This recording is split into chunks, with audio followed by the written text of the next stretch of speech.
Frances Stickley is Chair of Governors at King's Langley School, a comprehensive in Hertfordshire. One of the main items currently on her board's agenda is extended services. Well, at King's Langley we're in quite an early stage. We've just really identified King's Langley School as the hub school for our local consortium. Today, Frances is visiting John o' Gaunt School, a secondary school in Hungerford. It's in a cluster of local schools which was among the first to introduce extended services. I'm very excited to be here at John o' Gaunt today. I'm hoping to learn how they delivered all the elements of the core offer for extended schools. I understand some of the offers, but perhaps some of them are not quite so easy for a school to interpret. The core offers cover access to childcare from 8 a.m. till 6 p.m. for primary schools, access to varied enrichment activities for secondaries, access to parenting support, swift and easy referral, community access to facilities and adult learning. Nigel Morgan is one of the governors at John o' Gaunt School. Hello Nigel, nice to meet you. Hi Frances. Hi. He's also chair of the wider strategy group, including representatives of all the stakeholders, which oversees the extended services. So Nigel, when were extended services actually introduced here at John o' Gaunt? They were formally launched in September 2005, but obviously there was a great deal of planning went on before that, but that's effectively when they went live. And are you with any other schools in a cluster? Here in Hungerford we have the primary and the nursery school, and then we have all of the feeder schools, the primaries, so they all take part as well. Which school takes the part of the hub school? From an administration point of view, the nursery school, but it's chiefly because they actually have the space to run the office. And where did you get the initial funding from? And how much money did you actually acquire? We got 195,000, which came from the local authority after we'd been through the bidding process to be in extended schools, and that was in the first year. And it sounds like a huge sum to be given right at the start of this project. It does. It's surprising how far it doesn't go. We used it for recruitment. We bought a minibus. We bought video conferencing facilities so we could talk to the feeder schools within the cluster. One of the pressures we did face, though, is that we weren't sure initially how much of that money we'd be able to carry over. And could you carry that over? In the event we were able to carry money over. Okay. And then in year 2, that money dropped to 35,000. Right. And because ultimately extended schools are supposed to be self-financing.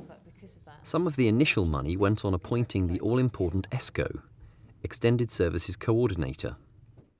Pauline Redding took up the role of ESCO after a career in adult and community learning and in training health professionals.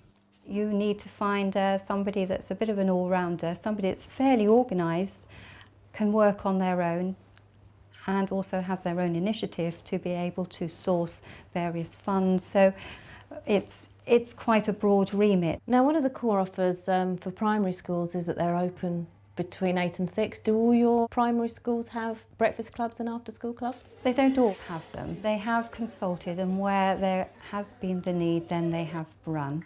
And where the parent consultation indicated very little demand? Then we would signpost to other schools to meet that need. So across the cluster of schools we do provide breakfast club and after-school care.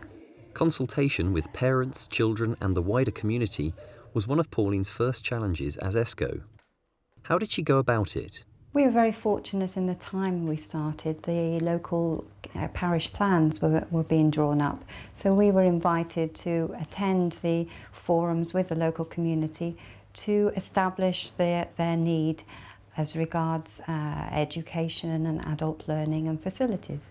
Also, we designed questionnaires that we gave out to parents and students. And what did the students here at John o' Gaunt ask for particularly? Well, a very popular one was the babysitting course. I organised a 2-day course which included paediatric first aid. We wanted the babysitting club because it would be interesting to know if we were capable of looking after younger children. We learnt how to play with them and sort of toys that they used, and also like all the danger things like hazards and fires. We got a certificate and a pass to say we could do first aid and to say that you can babysit for something like 2 years until you need to take another babysitting first aid course.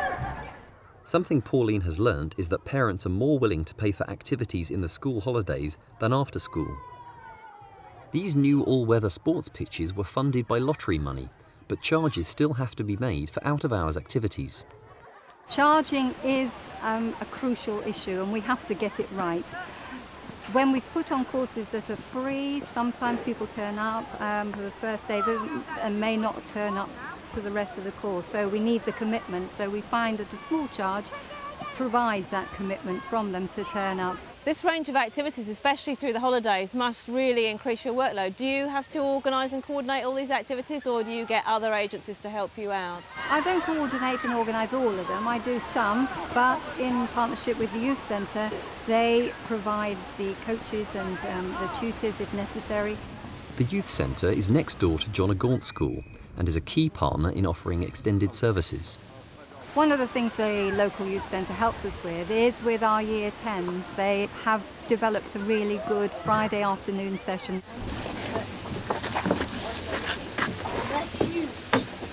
And this week it's canoeing. They've provided a really good resource and to be able to meet the needs for this particular Year 10 group. Oh dear. You should have your motor running by now, Nick. Finding effective partners to work with also underpins the Hungerford School's core offer of community access to adult learning. Pauline has linked up with Newbury College. Initially we thought, well, we'd have to source the tutors ourselves, but knowing that we've got a college that has provided and has a good quality of tutors available, we've sourced them and used their resources to provide a comprehensive adult learning programme within the school. We also have done an Adult Learners Week with Newbury College, where we provided taster courses, and that identified the sorts of courses that people were interested in. So you found the taster sessions a good way to actually gauge interest, because I guess one of the most difficult thing will be, are you actually going to get take-up for the courses that you're hoping are going to be popular? What people say they want and what they actually turn up to is sometimes quite different. 5 minutes away from John O'Gaunt School is Hungerford Nursery School and Children's Centre, where several of the parenting support initiatives are focused. This afternoon, a mother and toddler group is meeting. Well, this is the Caterpillar Club, and this was a group that was resulted as a request from the parent and baby group. And they were worried about once their children start crawling, they may well harming the babies that can't move around. So they wanted a separate group. And so we were able to provide a facility on a Friday afternoon where they can meet, and it's become their own group. And in terms of the core offer of parenting support and family support, I guess it kind of starts here. This is where your first interactions with parents with young families begins. We have the antenatal classes here as well, Okay. so we were able to make the links with the health visitors and to provide support, parenting support from right from the start really, and we hope through the family support work that it can continue through primary and secondary school as well. Joining in at the Caterpillar Club today is Marie Beasley, one of 3 family support workers who have responsibility for the core offers of parenting support and swift and easy referral. Their work has proved highly effective. I'm part of a team of 3. There's myself that's based at the bottom end with the babies, the toddlers. We have another family support worker that's based at the primary school, and we have another family support worker at the secondary school. So the support that we offer is continuous. It became very clear to us to offer an effective family support service. We needed to know our families. Most families tend to chug along quite happily, but if you've built up that relationship with families, when things do dip, which they do dip in family life, there is somebody that they know and it's a familiar person to them. One of the other parts of our job is actually referring families and getting other agencies or services, the appropriate agencies and services in to support these families. For Lynn Bartlett, head teacher of John O'Gaunt School, it's this aspect of the extended services which has proved most valuable. The biggest impact has been the family and school support workers team. They work with vulnerable youngsters and their families, and they make sure that they attend school and that they're able to work when they're in school. That's had the biggest impact of all, I would say. It's really important for those young people to have that team in place. Are there any pitfalls which you can help us avoid at King's Langley School? I think the longest discussion we had was over the finances and how that was going to be managed, because it was outside the remit of the school's finances, and that did give us a lot of angst and a lot of meetings, so that you do need to look at how the finances are managed.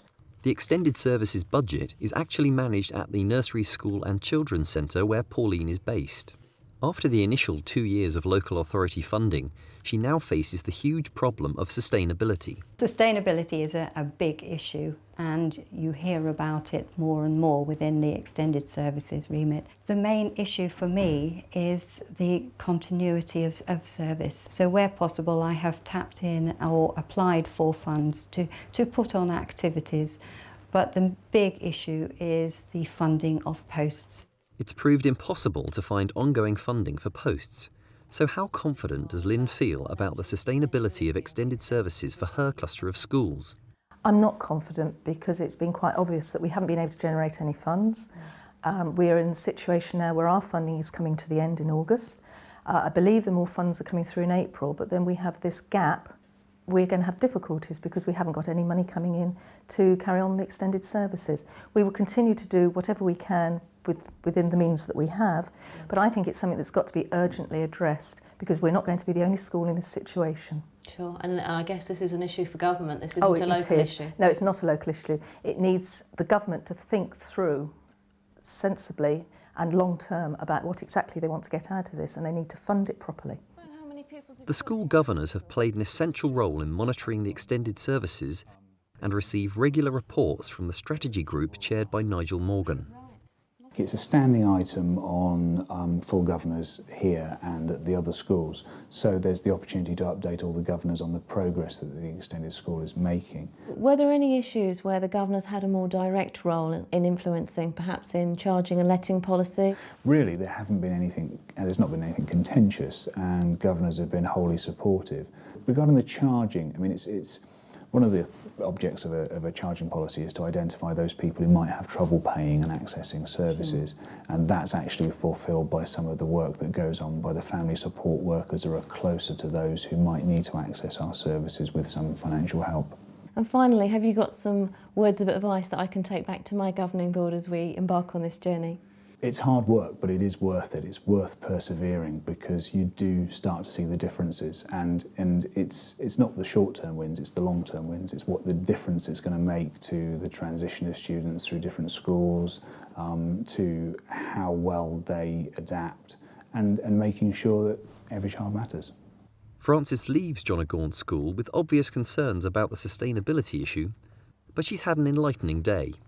It's been a great experience for me to see all the elements that bring together extended schools offering here. And I think the highlights for me would be a reinforcement of the fact that the ESCO role, the Extended Schools Coordinator, is a key role, and meeting Pauline today has really opened my eyes to what's been required there.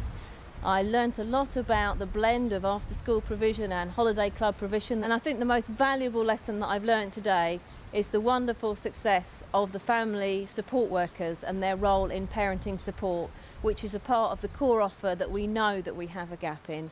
It's something very exciting which will really bring a big plus to our extended schools provision.